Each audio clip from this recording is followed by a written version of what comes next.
Titipla lang po tayo ng ng aksida sa tubig. Ayan.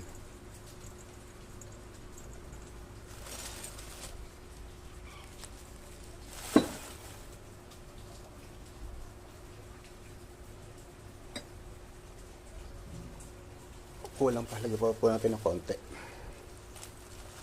Ito po yung ginagamit namin pagka galing sa hinangan. Yan namin tinatambog para po natatanggal yung mga dumi at yung mga kamukha na ito, yan, para lumilinis. Yan, dyan po namin tinatambog. Yan.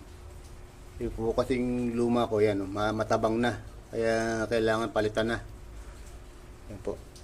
Kaya kung nalalaman mo, pwede na yan pag uminit na po yung baso. Yan. Pag mainit na po yung baso, okay na po yan, pwede na pong gamitin.